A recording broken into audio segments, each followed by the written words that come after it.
puji dan syukur kita ucapkan kepada Allah Subhanahu wa ta'ala yang telah memberikan kita banyak sekali nikmat.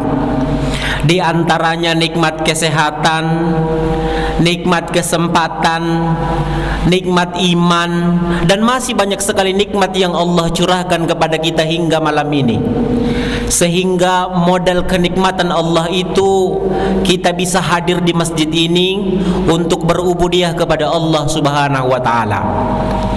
Pesan Allah dalam Al-Quran, Bismillahirrahmanirrahim, la in syakartum la azidannakum wa la in kafartum inna azabi lasyadid.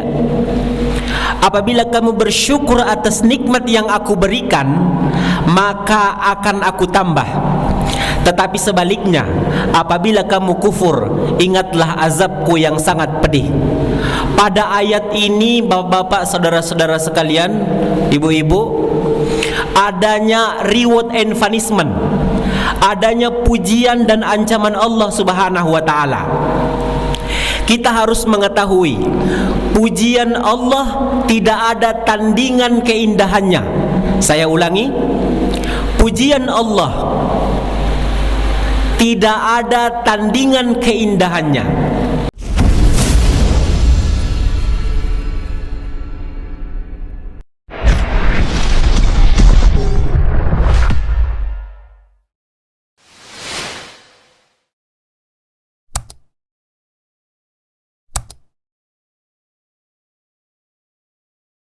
Tetapi ingat, punishment Allah, ancaman Allah tidak ada tandingan kehinaannya. Makanya dapat kita simpulkan, apabila kita bersyukur, teratur, mengerjakan perintah Allah tulus dan ikhlas hanya kepada Allah yang maha luhur tanpa takabbur, tentu kita akan makmur. Nikmat akan menjulur kepada kita semua dan kita di dalamnya akan makmur. Tetapi sebaliknya, apabila kita kufur, tentu kita akan hancur. Azab akan menjulur kepada kita semua dan kita di dalamnya akan amburadul, bahkan nanti sampai ke kubur. Kemudian salawat dan salam kita kirimkan kepada Nabiullah Muhammad sallallahu alaihi wasallam dengan berlafazkan Allahumma salli ala Sayyidina Muhammad wa ala alihi Sayyidina Muhammad, sebagai suri tauladan kita, sebagai referensi kita dalam menjalani hidup dan kehidupan ini. Rasulullah itu sudah dijamin akhlaknya dalam Al-Quran. Laqad kana lakum fi Rasulillahi uswatun hasanah. Tidak boleh kita mencari referensi lain, mencari idola lain selain Rasulullah sallallahu alaihi wasallam. Ketika kita melihat, membaca siapa saja yang meneliti Rasulullah, yang memperhatikan Rasulullah, maka dia akan menempatkan Rasulullah orang yang paling berpengaruh di dunia ini nomor satu. Salah satunya saya baca buku Super Leader and Super Manager karangan Dr. Antonio. Dia itu, bapak-bapak, saudara-saudara sekalian, seorang yang beragama Buddha, tetapi dia meneliti Rasulullah dengan pendekatan-pendekatan ilmiah dan tidak berangkat dari agamanya, tidak berangkat dari dia benci kepada Rasulullah, tapi dia praduga tak bersalah. Dia meneliti Rasulullah itu dengan tanpa beban. Akhirnya dia menempatkan Rasulullah orang yang paling berpengaruh di dunia ini nomor satu. Nama bukunya Super Leader and Super Manager. Apa yang dilakukannya, apa yang dilakukan oleh Rasulullah sehingga dia berpengaruh di dunia ini, ada dua, bapak-bapak, saudara-saudara sekalian. Yang pertama, Rasulullah itu tidak akan menyuruh seseorang sebelum ia berbuat terlebih dahulu. Yang kedua, dia tidak akan melarang seseorang sebelum ia menghindari dirinya terlebih dahulu. Makanya Rasulullah itu berpengaruh sampai sekarang, kecer Dr. Antonio. Berbeda dengan pendapat Macron, presiden Prancis, dan apalagi orang-orang yang membenci Rasulullah sallallahu alaihi wasallam. Bapak-bapak, ibu-ibu, hadirin sidang jamaah yang dimuliakan oleh Allah. Nama saya kalau di sekolah tuh ambo dipanggil Syekh, Pak. Tapi bukan Syekh, Syekh. Syekh itu S Sahrial, E itu Effendi, H itu Harahap. Jadi ambo berasal dari Tapanuli Selatan, Provinsi Sumatera Utara. Kemudian saya berkuliah di Sumatera Barat ini di Universitas Islam Negeri Membonjol Padang terakhir. Dan sekarang saya mengajar di SMK Negeri 1 Gunung Talang, guru pendidikan agama Islam dan budi pekerti. Itu mungkin sekedar ta'aruf, perkenalan kita singkatnya.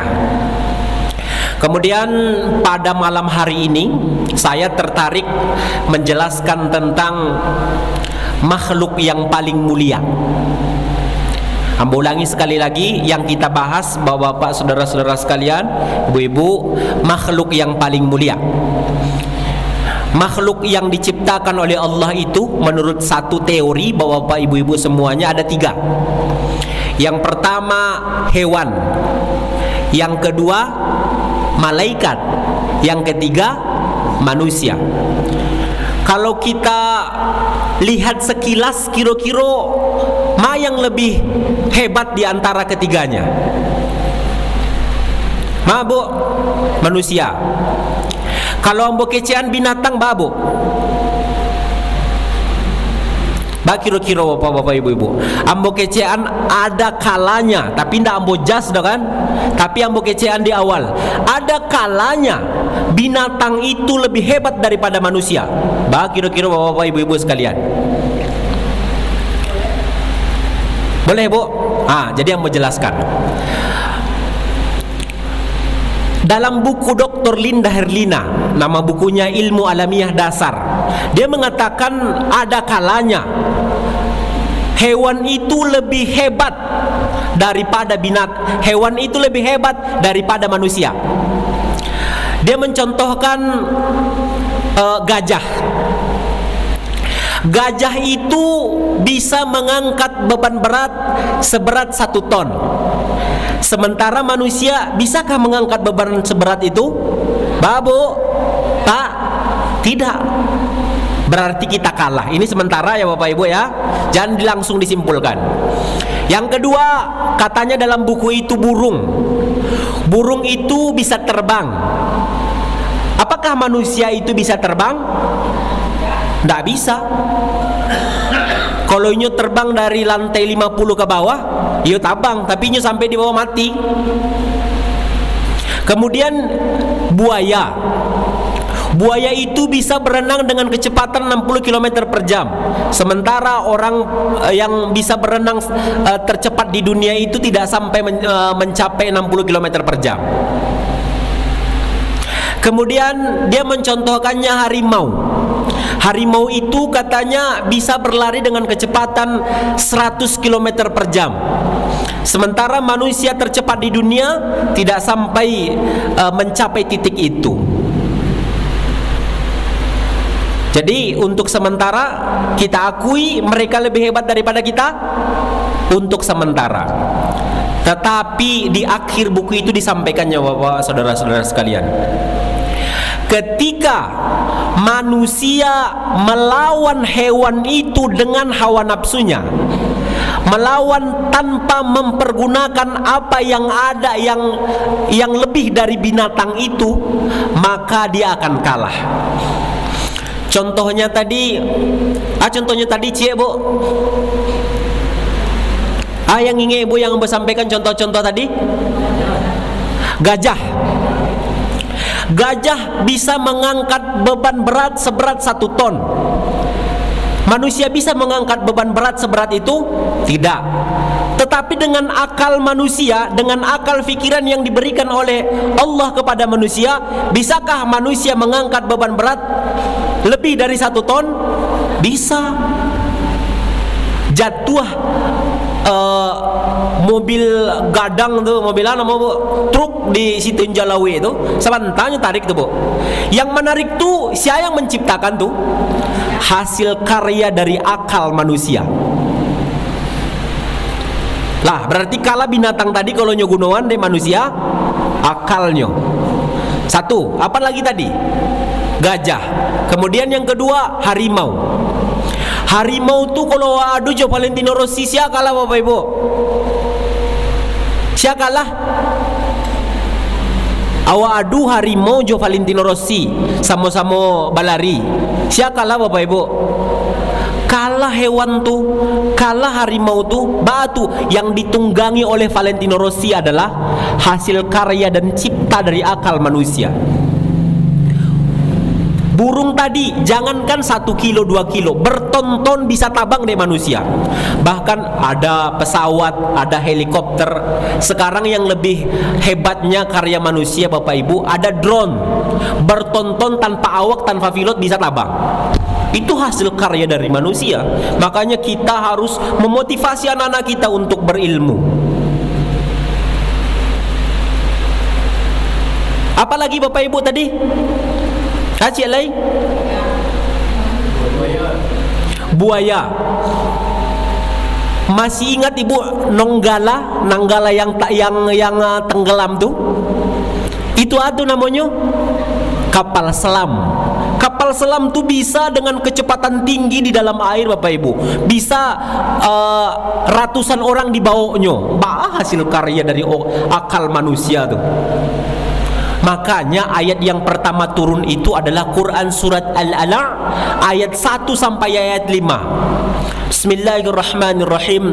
Iqra bismi rabbikal ladzi khalaqa khalaqal insana min 'alaq. Iqra wa rabbukal akram alladzi 'allama bil qalam 'allamal insana ma lam ya'lam. Disuruh kita membaca, disuruh kita berpendidikan, disuruh kita berilmu. Itu yang disuruh kita, dimotivasi kita bisa mempergunakan, mengasah akal kita masing-masing sesuai dengan profesi kita masing-masing. Karena ketika kita tidak ahli dalam sesuatu, maka tunggu kehancuran kata Nabi. Makanya kita harus berilmu dalam hal profesi kita masing-masing. Makanya kecil orang barat tuh Bapak Ibu, education for life, long life education jenyo. Pendidikan itu seumur hidup jenyo. Long life education, pendidikan itu seumur hidup. Padahal Rasulullah sudah mengatakan jauh-jauh hari, utlubul ilma minal mahdi ilal lahdi. Tuntutlah ilmu dari buayan sampai ke liang lahat. Luar biasa sebenarnya sebelum terfikir oleh manusia sudah disampaikan oleh Rasulullah 1400 tahun yang lalu. Luar biasa hebatnya, dobitnya, kuatnya ingatan Rasulullah, cerdasnya Rasulullah, luar biasa sekali Bapak-bapak, saudara-saudara sekalian. Makanya kita harus mengasah, harus mendukung anak-anak kita agar mereka bisa berilmu apa yang mereka sukai. Bapak-bapak, ibu-ibu, saudara-saudara sekalian, ambo dulu tahun 2009 berangkat ke Solo ke Sumatera Barat ambo uangnya pas pai kasih kuasanya, kalau pulang dah do pitiam boleh. Tapi atas jaminan Allah Subhanahu wa taala, orang yang berpendidikan tuh dijamin oleh Allah. Akhirnya ambo pulang, ambo sudah S2. Terus orang tua ambo heran, "Weh, iko painya ndak ada ongkos pulang lagi." Tapi pulangnya alhamdulillah ambo sudah S2. Itu salah satu motivasi kita kalau kita ingin berpendidikan dan berilmu. Jadi apabila ada anak bapak ibu yang kuliah tinggi-tinggi, yang berpendidikan tinggi-tinggi, kita dukung terus-terusan. Tetapi ingat, kita harus bekali mereka dengan agama. Karena sekarang sudah mengerikan sekali bapak ibu sekalian. Apalagi kita bercerita tentang akhlak. Di zaman Rasulullah itu salah satu akhlak yang paling buruk itu adalah membunuh pas lah ia nak padusi dibunuh. Ya nak Bapak Ibu? Pas lah ia nak padusi dibunuh. Kalau di zaman Musa, Fir'aun laknatullah, anak laki-laki dibunuh. Di zaman sekarang alun jaleh laki-laki padusi dan bunuh. Lebih bahaya orang dulu di zaman jahiliyah, di zaman Fir'aun, jo di zaman sekarang. Ambo mengajar di SMK di Kabupaten Gobo. Setiap tahun tu ada sianawa yang masuk angin. Berbahaya sekali. Ketika mereka tidak diberikan tanggung jawab agama, ndak tahunya. Makanya orang-orang ciri khas kita orang Minang itu kan merantau. Tapi sebelumnya merantau itu dibekali dengan ilmu agama, sehingga nyo sampai di rantau orang. Sampai di rantau orang, Bapak Ibu, sampai inyo di rantau orang, inyo ketika ingin berbuat kesalahan, inyo berpikir berulang-ulang. Sekarang luar biasa sekali, mengerikan sekali anak-anak kita, bapak-bapak, saudara, ibu-ibu semuanya. Kadang ditanya di kelas tua, dari 40 orang, hanya 2-3 orang yang sholat subuh. 1-2 orang yang sholatnya 5 waktu sehari semalam. Luar biasa sekali. Mudah-mudahan kita terjauh dari hal-hal seperti itu. Makanya Bapak Ibu, kita harus terus memotivasi anak-anak kita akan mempergunakan akalnya, mengasah akal masing-masing. Karena ketika akalnya sudah diasah, maka akan diangkat derajatnya oleh Allah. Yarfa'illahu alladzina amanu minkum walladzina utul ilma darajat. Allah akan jamin diangkat derajatnya oleh Allah Subhanahu wa taala. Itu yang pertama. Jadi dari awal tadi, yang pertama adalah hewan. Ketika kita melawan hewan ini hanya dengan modal tanpa akal kita, modal hawa nafsu kita, maka kita kalah dari mereka. Kemudian yang kedua, Bapak Ibu, sesuai dengan firman Allah, Quran surat Al-A'raf ayat 179. Bismillahirrahmanirrahim. Wa laqad dzara'na li jahannama katsiran minal jinni wal ins. Kebanyakan dari isi neraka jahanam itu adalah jin dan manusia. Walahum qulubun la yafqahuna biha. Mereka mempunyai hati tetapi tidak dipergunakan untuk memahami ayat-ayat Allah. Walahum a'yunun la yubsiruna biha. Mereka mempunyai mata tetapi tidak dipergunakan untuk melihat tanda-tanda kebesaran Allah. Walahum adhanun la yasma'una biha. Mereka mempunyai telinga tetapi tidak dipergunakan untuk mendengarkan ayat-ayat Allah. Ulaika kal an'am bal hum adall. Mereka itu sama dengan binatang ternak. Ulaika humul ghafilun. Bahkan lebih bezat, lebih hina daripada itu. Jadi orang yang bisa mempergunakan akalnya dengan baik dan bisa mengendalikan hawa nafsunya dengan baik, maka dia lebih hebat daripada malaikat. Tapi orang yang tidak bisa mengendalikan hawa nafsunya dengan baik, maka dia lebih bezat, lebih hina daripada binatang. Bapak Ibu, kemarin kebetulan materi ambo di kelas 10 tu, nama materinya Mujahadaan Nafs, Husnuzon dan Ukhuwah. Ini kelas 10. Mujahadaan Nafs tu mengendalikan diri. Jadi adalah dibuat tabel Bapak Ibu, ambo ambil tabel tu diagram tentang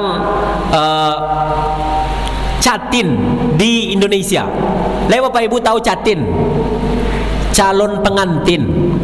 Calon pengantinku ternyata di 2007 balik kok Bapak Ibu, inyo kan menikah 41% sudah tidak perawan lagi. Oh, bayangkan Bapak Ibu tuh, siatu anak kita, keponakan awak, peserta didik awak. Luar biasa sekali. 2007 balik itu 41%. Lah, makanya di Indonesia sekarang sudah sangat luar biasa sekali ketidakterkendalian hawa nafsu. Makanya mujahadah an-nafs itu dua Bapak Ibu. Yang pertama, mujahadah terhadap amarah. Banyak orang sekarang tersinggung sakete sudah berpikir untuk membunuh. Wajah lihat di Muko Umi kemarin tuh, tukang ojek gara-gara piti 50.000 nyawa melayang. Kita lihat naik kate Kampang Kualo, nyo potong-potong orang tuh masukan ke karung DA gara-gara sejengkal tanah. Awak lihat di Pasar Solok terjadi pembacokan gara-gara tersinggung, gara-gara memindahan motor. Itu tandanya orang yang tidak bisa mengendalikan dirinya, tidak bisa mujahadah an-nafs, bisa mengendalikan amarahnya. Yang kedua, mengendalikan hawa nafsunya. Sekarang tuh luar biasa sekali, perzinahan sudah terang-terangan Bapak Ibu. Makanya kita hati-hati sekali,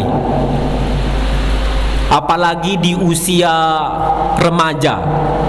Yang ambo calia tu mah Bapak Ibu di usia 2 balai tahun sampai usia 19 tahun 41% sudah sangat menyesatkan. Karena mereka punya Android, HP ko sadonya bisa diakses Bapak Ibu. Tapi kita tidak bisa lo tarik dari mereka kok. Baatu mereka daring. Pembelajaran daring kok memang menggunakan ini. Tetapi kita seminimal-minimalnya bisa mengontrolnya, bisa awak buka sandinya, bisa awak calia isinya. Banyak sekali ketika kita bongkar, kita razia HP anak-anak Bapak Ibu, banyak di situ tuh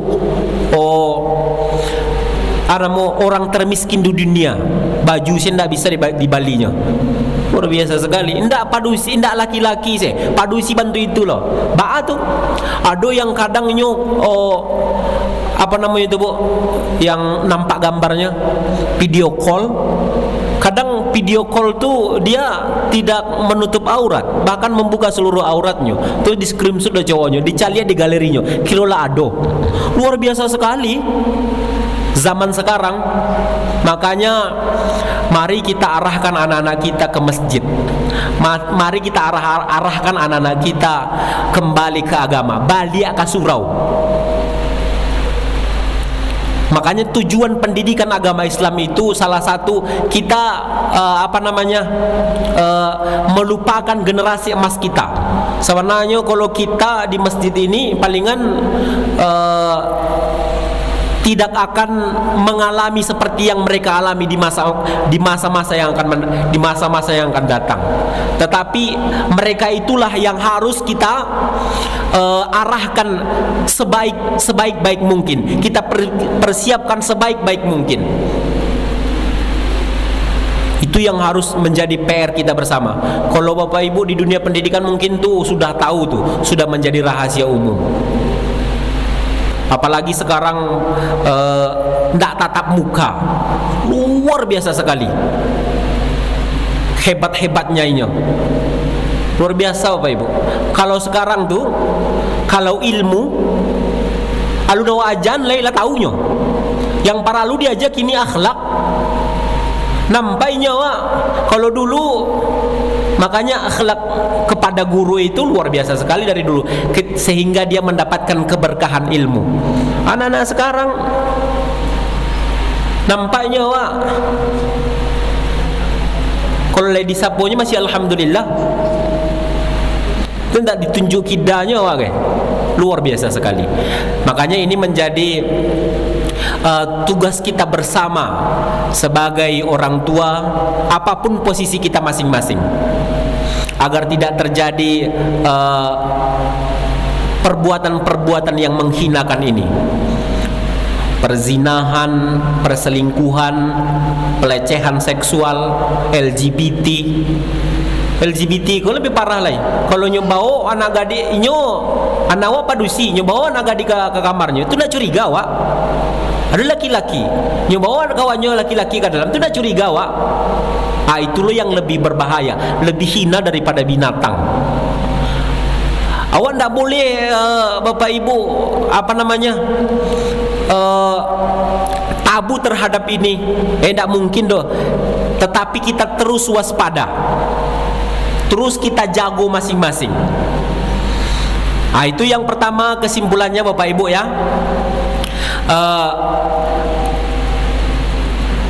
Ketika kita bandingkan tadi antara manusia dengan binatang, ketika manusia itu mempergunakan akalnya dengan baik, mengendalikan hawa nafsunya dengan baik, maka dia lebih hebat, jauh lebih mulia daripada malaikat.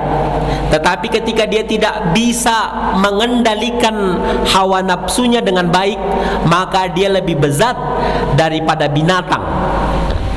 Yang kedua, kita bandingkan antara manusia dengan malaikat. Kalau manusia dengan malaikat kok lebih hebat Bapak Ibu? Tentu lebih hebat.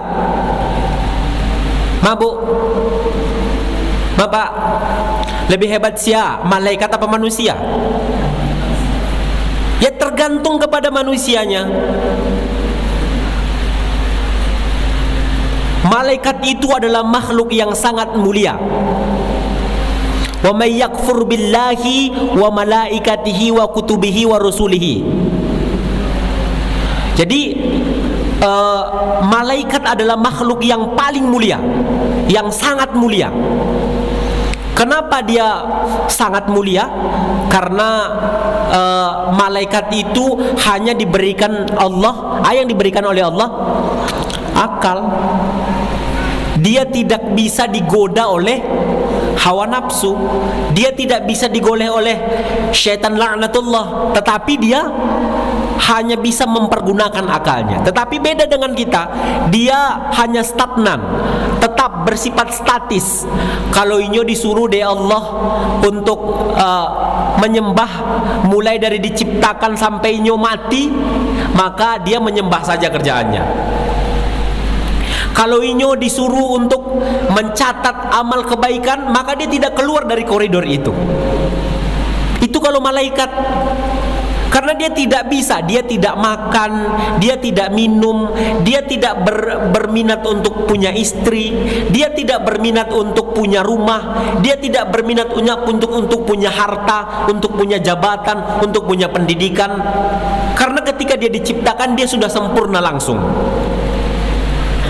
Makanya kata Allah dalam Al-Quran, dalam Quran surat Al-Baqarah ayat 30, wa idh qala rabbuka lil malaikati inni ja'ilun fil ardi khalifah qalu ataj'alu fiha man yufsidu fiha wa yasfiku ad-dima' wa nahnu nusabbihu bihamdika wa nuqaddisu lak qala inni a'lamu ma la ta'lamun. Dalam ayat ini yang ingin Allah ciptakan siapa Bapak Ibu? Wa idh qala rabbuka lil malaikati inni ja'ilun fil ardi khalifah. Dia berkata kepada malaikat, aku hendak menciptakan khalifah. Apa itu khalifah? Pemimpin di muka bumi. Yang dimaksud oleh Allah cikal bakal dari pemimpin itu siapa Bapak Ibu? Siapa cikal bakal dari pemimpin itu? Ya Adam alaihissalam. Inilah yang diciptakan oleh Allah. Sehingga ketika kita menelitinya dengan baik, orang yang manusia yang anak dan keturunan Adam yang bisa mempergunakan akalnya dan bisa mengendalikan hawa nafsunya, maka dialah manusia terbaik, dialah makhluk terbaik.